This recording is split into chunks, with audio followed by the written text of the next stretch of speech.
Okay, so all of this is about experience on interiors, experience on client handling, experience on product delivery, experience on luxury, experience on service, experience on product development, and experience on international scenarios and stuff. But there's one important domain that we need to talk about, and that domain is basically what is the primary core factor which drives your entire sale. So, if you were to think about all your experiences, what is it going to be which is going to drive you to basically get hold of the product?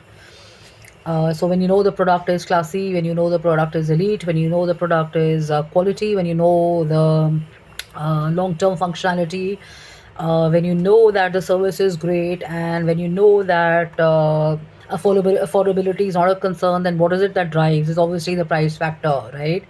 So the point is this, that all these biggies and all these giants, they do not necessarily just create a brand image, but they make it a point to live up to their brand image and the promises they make. And besides price, the most distinguishing factor is that they stand up for a value, or they stand up for one different element which is not there in everybody and anybody. So you would notice this, that people or brands like to stick to people who have something that they stand up for.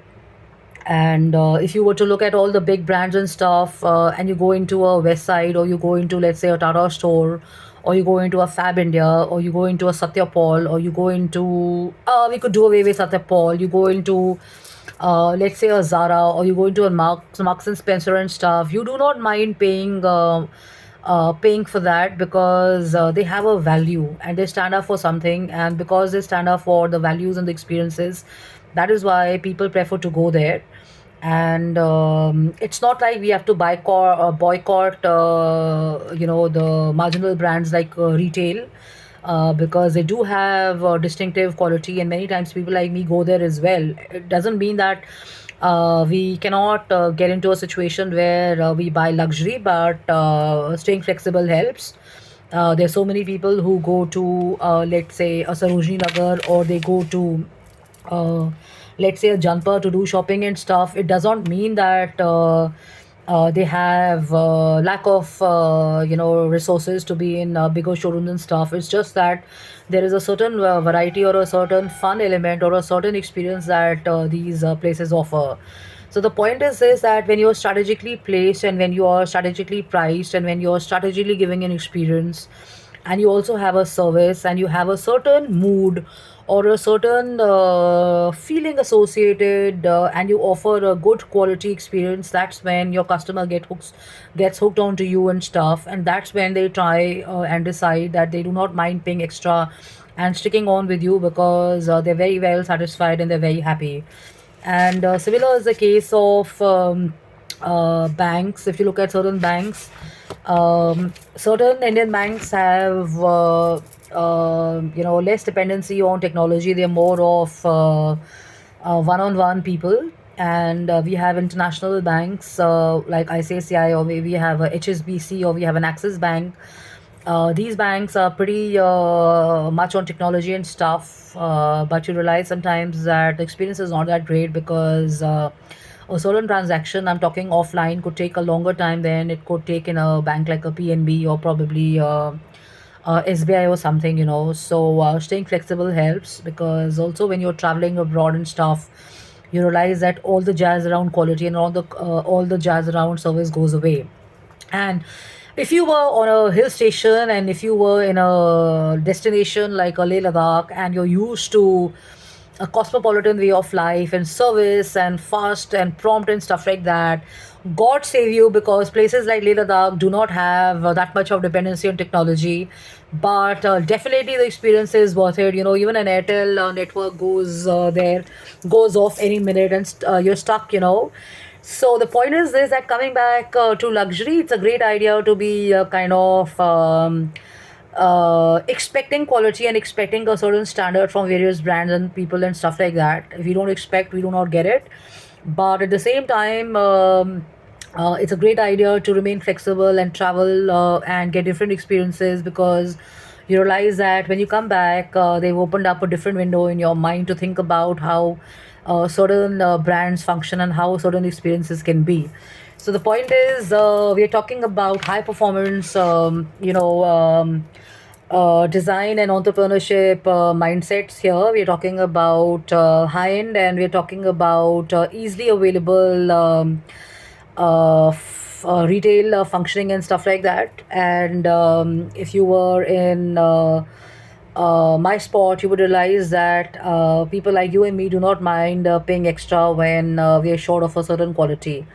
So it's Diwali. We are going to be all going shopping, and we're going to be all placing our orders and stuff. So if you're wanting to hold back on a certain product which you see in a certain showroom, please avoid doing that, because people have put in a lot of energy and time, and they're working really hard, to kind of get back on track after Corona.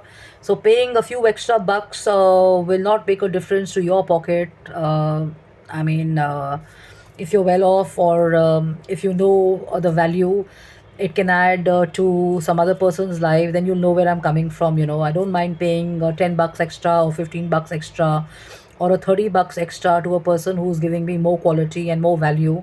Because I also realize that it's not just about the brand or the showroom that's selling the price. It's also about a lot of people who are linked at the back end with that particular brand and store. So have a great day and have a great week, and God bless you all, and wishing everybody a very happy weekend.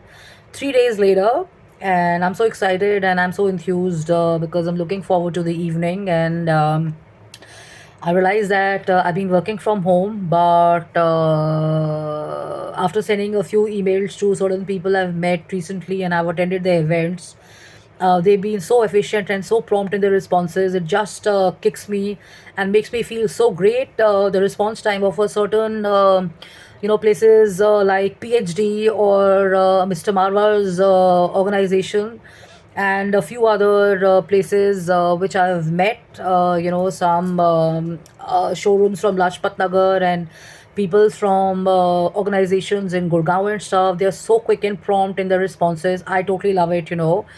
And the point is that when you're looking at growing your customer, or you're looking at kind of completing a task, try and associate and try and also appreciate the positives of those people, because like you and me, they also wake up and come to their offices to do their jobs and works, and they may be handling many more people beyond your knowledge and my knowledge. So if you put in a single line of appreciation and stuff, it could make the day, and it could make everybody feel so good.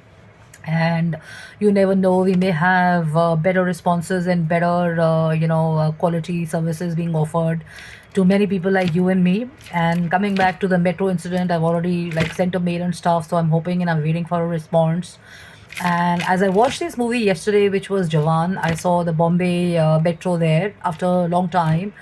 And my first thought was the Kuala Lumpur, and the first thought was on the not the Genting, sorry, the Kuala Lumpur and the Malaysia experience. We are very much at par with them, and we are going through certain metro lines which are through the malls and stuff like that. This is exactly how Kuala Lumpur and um, Malaysia are. And if we can just look at better branding, and we can look at better inter metro, walk-through experiences, that would save a lot of time of people. And having these retail shops and having these coffee shops at metro stations is a great idea, because there's so many people like me who have to charge their batteries and stuff, or they have to catch the next metro, and they just take a pause and they rest and recharge, and they meet interesting people, and they explore the interiors, and they explore the place everywhere, and they go back. So thank you so much for people who are working on this as well, and wishing everybody a great Wednesday and a great week ahead. I'm on jastinkapani.im@gmail.com, and thank you so much for all your likes and your personal messages. And thanks so much for appreciating my pictures and complimenting me on my attire and stuff like that. And you could write in to me, and I would get back to you as and when I'm comfortable and available, because I've just recently recovered from a cervical, and it does take a while to kind of get used to the normalcy and stuff. But certain days the pains are still there, and I'm just sharing that because genuinely, if people around you are unwell and not feeling that great, please try and make a better life in a day for them. because it takes a lot of energy and it takes a lot of positive gut to get back on track and kind of hit back health challenges, which maybe people like me have been posing for almost 2 years. So take care, sayonara, have fun, bye bye.